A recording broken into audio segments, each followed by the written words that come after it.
Welcome back to 100 Movies Everyone Should Watch, where today we are going to be looking at the 1950s, a decade of epics, murder mysteries, and film noirs.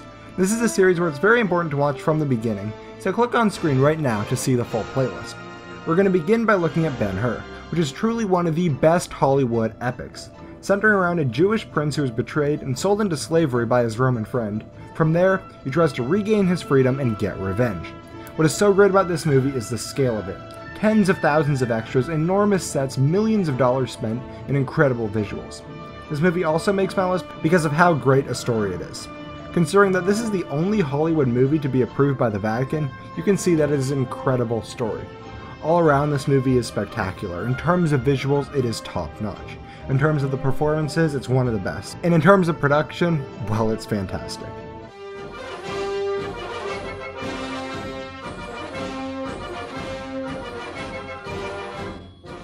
John Cassavetes' Shadows is one of the best movies about New York. The movie centers around Ben. He moves around Manhattan as he explores interracial friendships and relationships in the 1950s. What I love about this movie is how ahead of its time it feels.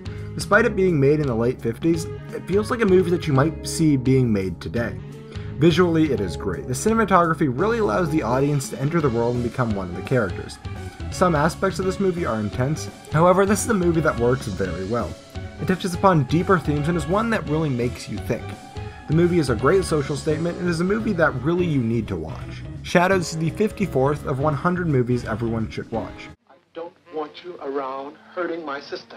I don't want you to hurt anything of mine. 12 Angry Men is held up better than most movies out there. The movie tells a story about a murder trial and the jurors who try and get to the root of the problem at hand. What I love so much about this movie and the reason that it holds up so well is because it's simple. It's well written, well directed, and well acted drama. There are no fancy set pieces, and instead it's just a character-driven drama. This is a movie with a very simple plot, and that is why it is so great. Anyone who wants to learn about good filmmaking, well, this is definitely a movie for you.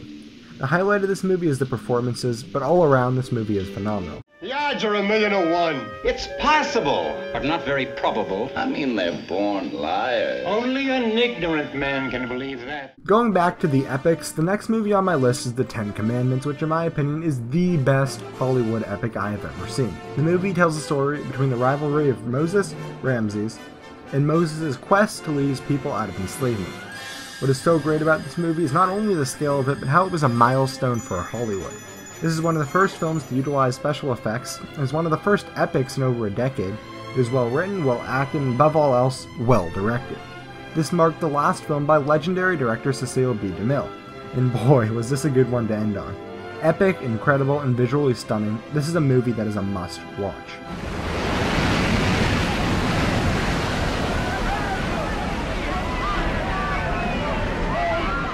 Rebel Without a Cause might be the movie that began to popularize counterculture.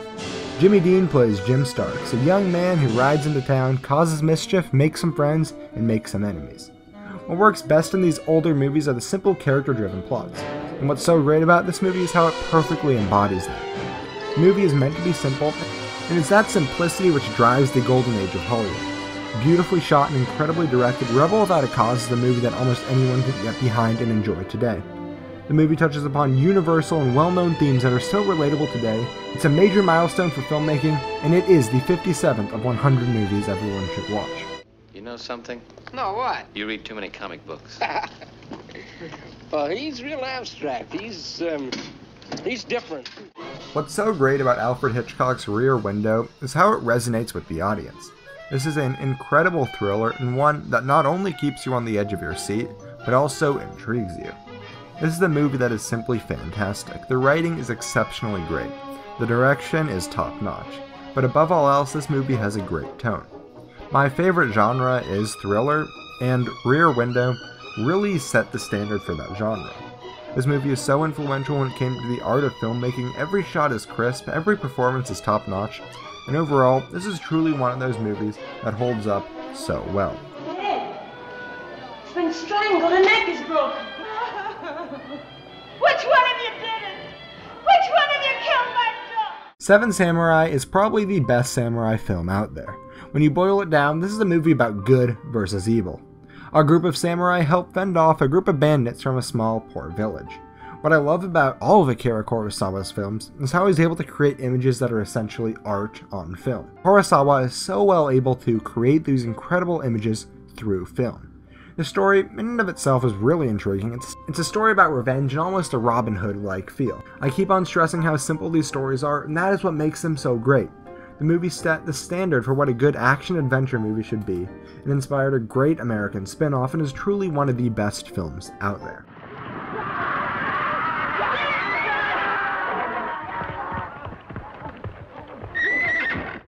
The Wages of Fear is one of my favorite adventure thrillers out there. Set in South America, the movie tells a story about a group of people who are hired to transport an unsteady amount of nitroglycerin. What I love about this movie is how it's able to affect the audience. By today's standards, it definitely isn't the fastest paced movie out there, but the tone is excellent. Once the adventure kicks off, it keeps up with that vibe for the rest of the movie. It is intense, it keeps you on the edge of your seat, and is one of those movies that is still being referenced and inspires movies to this day.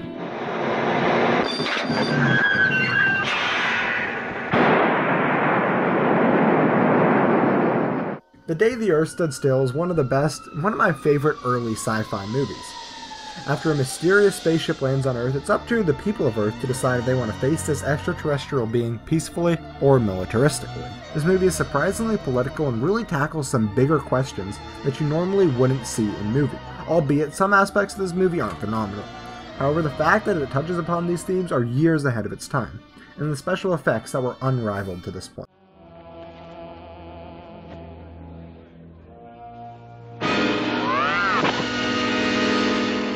Let's end it on a bang and look at Sunset Boulevard, which is hands down the best film of the 1950s. The movie tells the story of a failing Hollywood writer who meets a decrepit silent film star who wants to work on one last project with Cecile B. DeMille. Almost every aspect of this film is excellent. The performances are great, and even the casting is phenomenal. Gloria Swanson, a decrepit silent film star who struggled to break into the talkies, plays herself as her character. Billy Wilder's direction is excellent. What is so great about his style is how he shows and not tells. There are a few instances towards the end of this film where a major reveal comes, but it really isn't the center of this film, and you just learn so much about these characters. At this point, I've probably seen the movie 12 times, and every time I see it, I learn something new. The movie advanced cinema from the 1940s to the 1950s, and is a milestone for cinema, and one that you need to see. You're Norma Desmond. Used to be in silent pictures, used to be big. I am big. It's the pictures that got small.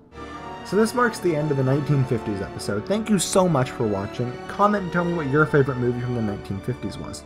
Drop a like if you enjoyed and subscribe so you can join me next time when we cover the 1940s.